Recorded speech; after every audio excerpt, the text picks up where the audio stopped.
Welcome back, everyone. It's Charlie. Andy Muschietti was talking about Batman Brave and the Bold, and I recently had a chance to talk to James Gunn about the future of the DCU with all the movies and the TV shows, so I figured it was a good time to do a Batman Brave and the Bold breakdown, just because some of the things that Andy Muschietti was talking about raised a lot of questions. There have been some changes to the movie since James Gunn initially announced it way back a couple years ago.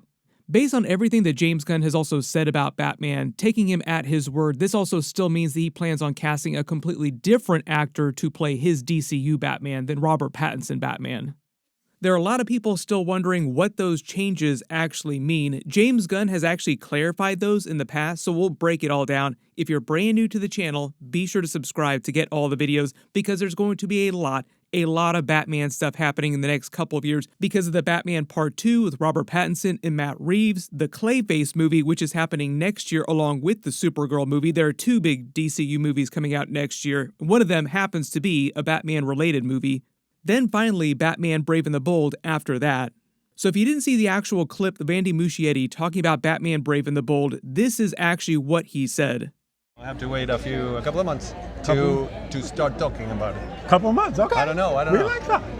Well, I screwed it already. Right? The whole reason why Andy Muschietti said they have to wait a couple months to start talking about Batman Brave and the Bold in a more public way, which is what he means, wait to actually start talking about it to the press in a really big way, is because the script isn't done right now. They're almost done with it, and they're still locking down everyone's contracts for all the characters and the people that are working on the movie, which is probably going to take them most of next year to finish. Like, they're going to be auditioning pretty much every major actor in Hollywood that wants to be the new Batman. James Gunn has said many times that he has talked to very big actors that want to be the new DCU Batman, but most of them will probably not wind up being that Batman. This is also why you've been seeing all those recent clips of Alan Ritchson talking about wanting to be the new version of Batman, talking about speaking with James Gunn. James Gunn even talked about speaking with Alan Ritchson and how he would make a great Batman, but probably will not be his new Batman. Also, the idea that James Gunn is a big fanboy of 1923 in Brandon Sklar, but he also probably will not wind up being the new version of Batman. There are a lot of people that had wondered if Andy Muschietti was still attached to direct Batman Brave and the Bold after the reception to the Flash movie went so poorly, but he is still attached. That's why he's saying that he can't talk about it for a couple of months, because he is still the director of the movie. If we were going to get things started, I had to dive in and just go full force. And I was talking to my wife this morning because I just finished the fourth draft of Man of Tomorrow. I'm happy with where it is.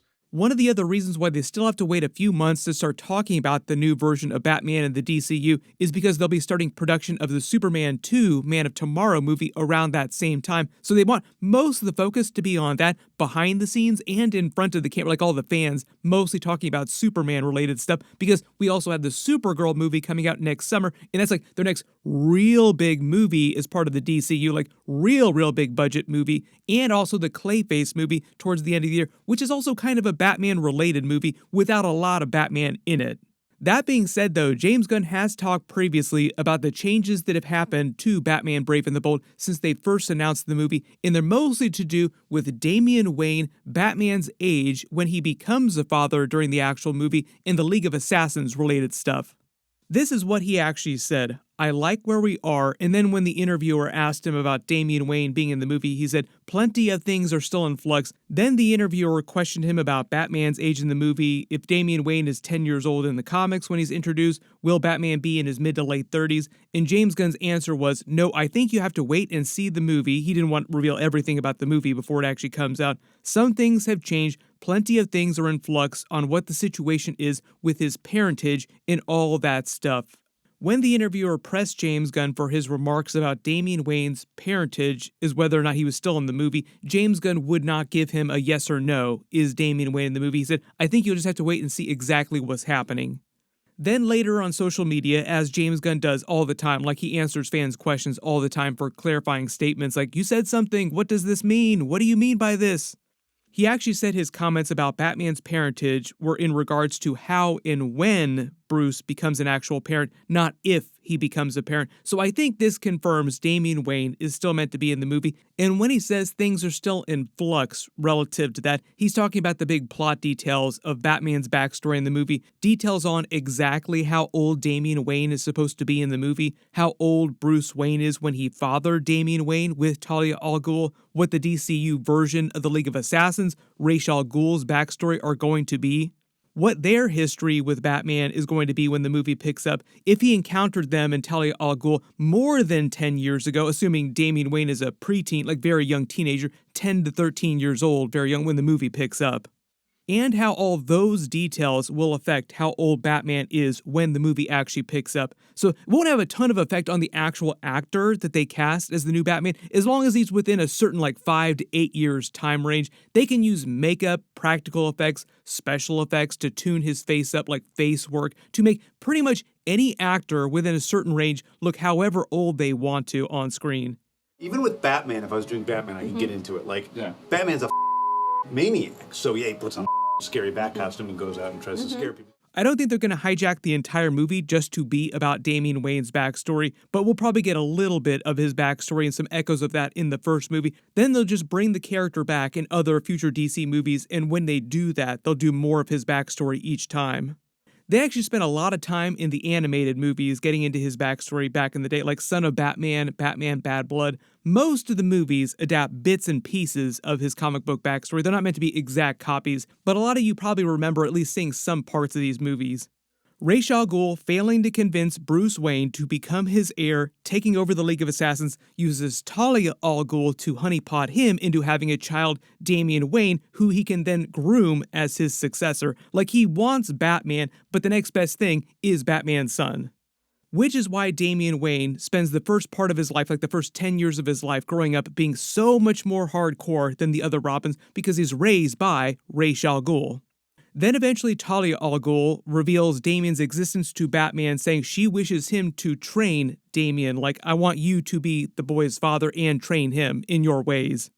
And because he's Batman's actual biological son, not just adopted son or his ward in the case of Dick Grayson, a lot of their stories, especially early on, are mostly about Batman learning to be an actual father in the way that he was not with the previous Robins, like the failings that he had with Dick Grayson, Tim Drake, Jason Todd, because he has a lot of regrets about the way he raised them as children, the way that he wanted to raise them. So when Damian comes along, he tries to be an actual father in the very messed up way that Batman tries to be a father.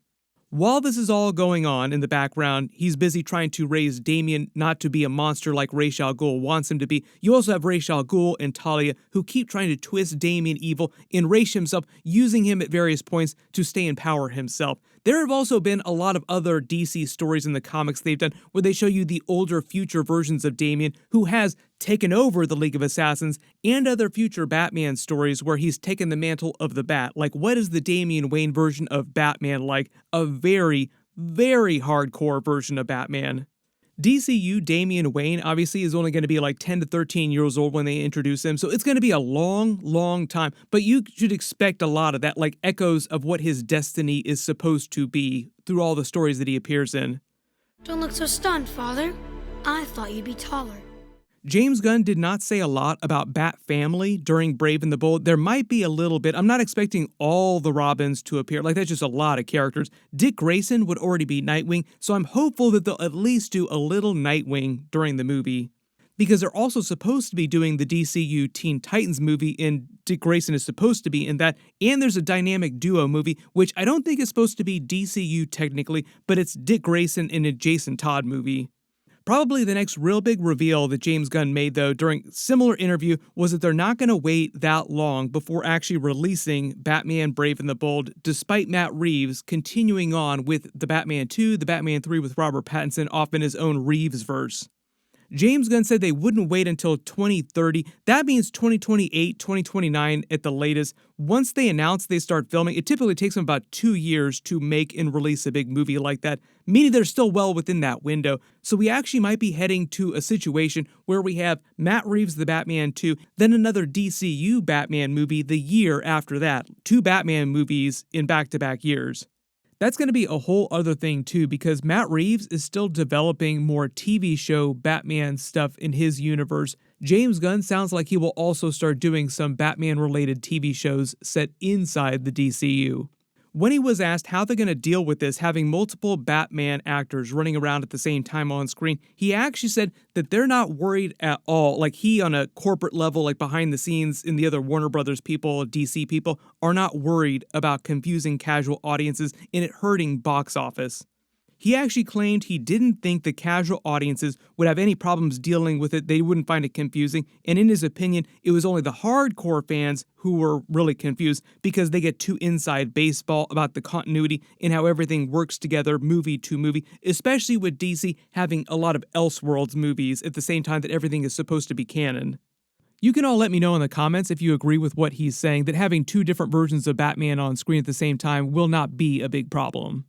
There are a lot of other things that James Gunn talked about during his interviews with all the different YouTubers about the upcoming Justice League characters, how it's going to be different from Zack Snyder's Justice League, what's going to be different with the overarching villain like Darkseid and the other big characters, big villains. So I'll try to do more videos based on all that stuff that I haven't done already. Maybe unsurprisingly, they also just trademarked Salvation Run for an upcoming DC movie, meaning that it looks like they're actually going to be developing a solo movie just for the Salvation Planet and what happens there based on some of the comics. James Gunn did say the Salvation was going to be very important going forward in the DCU. This actually sounds like why it's going to be important, because they're planning on setting it up for its own spin-off movie. I'll try to do a video for that in the next couple of days. They're finishing filming the Clayface movie. I've already done a couple big Batman Easter egg videos for like all the related Batman stuff that we spotted in all of the scenes. Click here for both of those videos, and I will see you guys in the next one. Thank you so much for watching.